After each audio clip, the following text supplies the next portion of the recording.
నిలబెట్టడానికి, సమాజాన్ని ముందుకు తీసుకెళ్లడానికి సామాన్య మనిషి ప్రతిరోజు చేసే పోరాటం ఈ దేశ నిర్మాణంలో భాగం.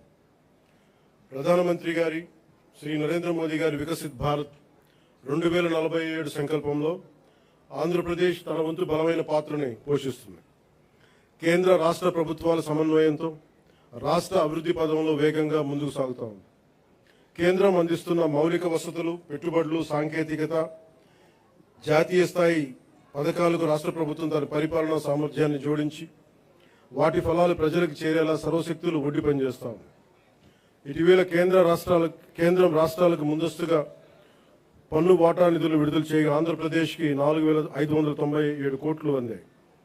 ఇలాంటి కేంద్ర రాష్ట్ర సమన్వయం రాష్ట్ర అభివృద్ధికి మరింత వేగాన్ని అందిస్తాం.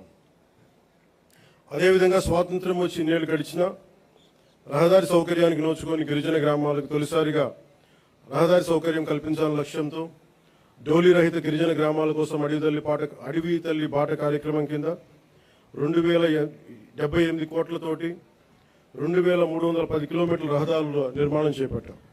ఇప్పటికే 905 కిలోమీటర్ల రహదారుల నిర్మాణాన్ని పూర్తి చేశాం. జలజీవన్ మిషన్, అమర్జీవి జలధార కింద గతంలో అసంపూర్తిగా ఉన్న పులివెందుల, డోన్, ఉద్దానం తాగునీటి ప్రాజెక్టులని దాదాపు పూర్తి చేశాం. అలాగే 8,000 కోట్లతో 1,30,00,000 మందికి తాగునీరు అందించాల లక్ష్యంతో చిత్తూరు, ప్రకాశం, పల్నాడు, ఉమ్మడి ఉభయ గోదావరి జిల్లాలో మెగా వాటర్ గ్రిడ్ వర్క్స్ ని వేగవంతం చేశాం. మరో 9,355 కోట్లతో 10 కొత్త ప్రాజెక్టుల ద్వారా దాదాపు 6,500 గ్రామాలకి తాగునీరు అందించే మెగా మల్టీ విలేజ్ స్కీమ్స్ ని ప్రక్రియను ప్రారంభించాం. అటవీ పర్యావరణ పరిరక్షణకు శాస్త్రీయ విధానం, సాంకేతికత, ప్రజల భాగస్వామ్యంతో ముందుకు సాగుతా ఉన్నాం. రాష్ట్రంలో పచ్చదనాన్ని 50% పెంచే లక్ష్యంతో ఈ సంవత్సరం 10 కోట్ల దేశవాళీ మొక్కల్ని పెంచే ప్రణాళికతో పాటు 74 నగర వనాలని అభివృద్ధి చేశాం. అలాగే దాదాపు 3 కోట్ల సీడ్ బాల్స్ ని తయారు చేసి వాటి విస్తరణ కార్యక్రమాన్ని ప్రారంభించాం. 1,000 హెక్టార్లలో మడ అడవులను సంరక్షించడం ద్వారా దేశంలో 2వ స్థానాన్ని సాధించాం. గ్రేట్ గ్రీన్ వాల్ ద్వారా తీర ప్రాంతాల రక్షణ కూడా చర్యలు చేపట్టాం. మానవ వన్యప్రాణి సంఘర్షణ తగ్గించేందుకు హనుమాన్ అనే కార్యక్రమాన్ని తీసుకొచ్చి 100కి పైగా వాహనాలతో అత్యవసర స్పందన వ్యవస్థను ఏర్పాటు చేశాం. కుంకి ఏనుగుల ద్వారా 15కు పైగా ఆపరేషన్లు విజయవంతంగా నిర్వహించాం. ఎర్రచందనం అక్రమ రవాణాపై కఠిన చర్యలు తీసుకుంటూ దాదాపు 100 మెట్రిక్ టన్నుల ఎర్రచందనాన్ని స్వాధీనం చేసుకుని 242 కేసులను నమోదు చేసి 494 మందిని అరెస్ట్ చేయడం జరిగింది. కేసులో 95% కన్విక్షన్ రేట్ సాధించగలిగాం. అటవీ భూ ఆక్రమణ చర్యలు తీసుకొని దాదాపు 10,506 హెక్టార్ల అటవీ భూమిని తిరిగి ఎన్డీఏ ప్రభుత్వం స్వాధీనం చేసుకుంది.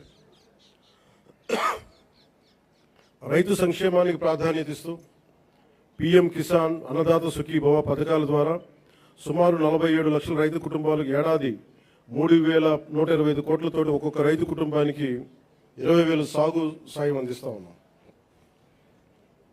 ఆదాయ పౌర సరఫరాల శాఖ ద్వారా రైతులు పండించిన ధాన్యాన్ని మద్దతు ధరకు కొనుగోలు చేశాం.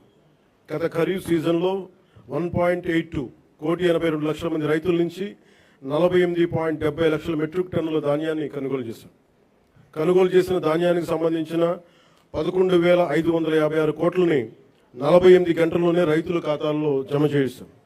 రబీ సీజన్లో మరో 6,037 కోట్ల విలువైన ధాన్యాన్ని సేకరించాం.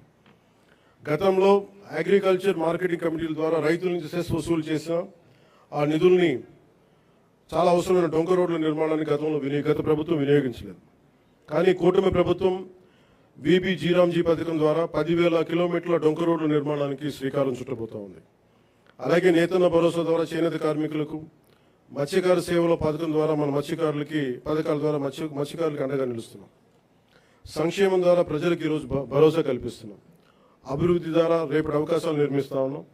గౌరవ ముఖ్యమంత్రి శ్రీ నారా చంద్రబాబు నాయుడు గారి నాయకత్వంలో రాష్ట్ర రాజధాని అమరావతిని అభివృద్ధి చేస్తున్నాం. రాష్ట్రం పెట్టుబడులు ముందుకు వస్తూ ఉన్నాయి. రాష్ట్ర జీవనాడైన పోలవరం కొత్త ప్రాజెక్టుని శరవేగంగా పూర్తి చేసుకుంటా ఉన్నాం. అలాగే ప్రత్యేకించి పిఠాపురం నియోజకవర్గం ప్రజల కోసం దాదాపు 1000 కోట్లతో ఎన్నడూ లేని విధంగా అభివృద్ధి పనులు చేపట్టాం. ఇందులో Uppada sea protection wall, roads, drains, తాగునీటి వస్తువులు, రైల్వే ఓవర్ బ్రిడ్జ్, రైల్వే స్టేషన్ల ఆధునీకరణ, 100 పడకల ఆసుపత్రి, దేవాలయాల అభివృద్ధి, నగరవనం, చెరువులు పునరుద్ధరణ వంటి కీలక పనులు ఉన్నాయి. పల్లె పండుగ, విబి జీరాంజీ వంటి కార్యక్రమాలతో పిఠాపురం అభివృద్ధికి మరింత వేగంగా తీసుకొచ్చాం. నేటి యువతతోటి మాట్లాడటం అంటే రేపటి భారతదేశంతో మాట్లాడటం. అందుకు మీతోటి కొన్ని మాటలు పంచుకోవాలనుకుంటాను. మీరు కేవలం భారతదేశ భవిష్యత్తు కాదు, భారతదేశపు ప్రస్తుత బలం కూడా. ఈ రోజున సమాచారం మనకి క్షణాల్లో చేరుతా ఉంది. But speed is not truth. ఏదైనా నమ్మే ముందు ఆలోచించండి, అనుసరించే ముందు ప్రశ్నించండి, నిర్ణయం తీసుకునే ముందు పరిశీలించండి.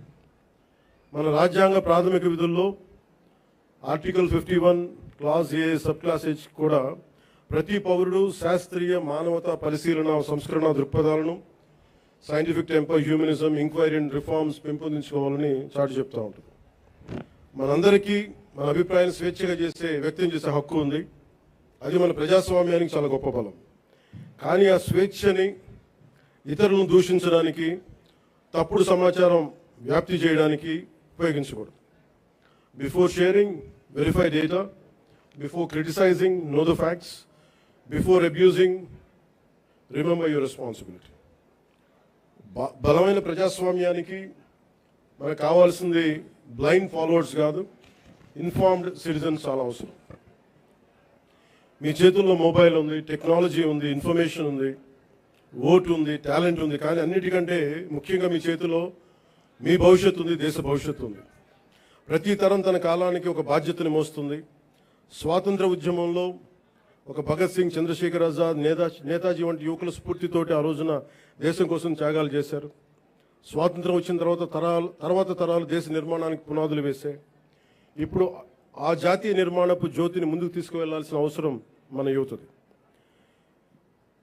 మీరు ఈ దేశపు యువతది. మీ ఆలోచన స్వేచ్ఛగా ఉండాలి, అన్యాయంపై అసహనం ఉండాలి, మార్పు తీసుకురావాలని తపన ఉండాలి. ప్రభుత్వాన్ని ప్రశ్నించండి, విధానాలను విమర్శించండి, నిరసన తెలియజేయండి. కానీ మీ కోపాన్ని విధ్వంసంగా కాకుండా నిర్మాణాత్మక శక్తిగా మార్చండి. పోరాడే సమస్యలు నిజమైనవే కావచ్చు, కానీ వాటిని ఎవరు ఏ దిశలోకి తీసుకువెళ్తున్నారు అనేది ఆలోచించాలి. వ్యవస్థలో తప్పుంటే వ్యవస్థని ధ్వంసం చేయడం కాదు, వ్యవస్థని సరిచేయడం అంటే మనకు లక్ష్యం కావాలి. నేను కూడా ప్రజా సమస్యల కోసం అనేక ఉద్యమాలు చేశాను. కానీ ఎక్కడా కూడా ప్రజల ఆస్తుల్ని ధ్వంసం చేయడం కానీ, హింసకి దారి తీయడం కానీ, సమాజాన్ని విభజించడం ఎప్పుడు మార్పుకి మార్గం కాదనే ఆలోచన ఎప్పుడు దృష్టిలో పెట్టుకొని ఉద్యమాలు చేశాం. భారతదేశానికి ప్రతిభ కొరవలేదు, అవకాశాలు కావాలి. అవకాశాలను సృష్టించే సమయం ఇది. ప్రపంచంలోని పెద్ద సంస్థలకి నాయకత్వం వహిస్తున్న భారతీయుల నుంచి, అంతరిక్షం నుంచి డిజిటల్ టెక్నాలజీ వరకు, భారత్ సాధిస్తున్న విజయాల వరకు మన సామర్థ్యాన్ని చాటి చెప్పడం సామర్థ్యానికి ప్రపంచమే సాక్ష్యం. కాబట్టి యువతకి నా పిలుపు ఒకటే: డబ్బుకి మీ ఓటు నమ్ముకోకండి, తప్పుడు సమాచారానికి మీ ఆలోచన నమ్ముకోకండి, ద్వేషానికి మీ భవిష్యత్తును అప్పగించకండి. ప్రశ్నించే యువత కావాలి, పరిష్కారం చూపే యువత కావాలి, అవకాశాలు సృష్టించే యువత కావాలి, భారతదేశాన్ని నడిపించే యువత కావాలి. ఈ తరం చేతిలో ఉన్న జ్యోతి యువత. వచ్చే తరానికి మరింత ప్రకాశవంతమైన భారతదేశంగా మీ చేతిలో ఉండాలని మనస్ఫూర్తిగా కోరుకుంటూ సెలవు తీసుకున్నాను. జై Hind. Thank you very much, sir. Now second in command, Sanman God.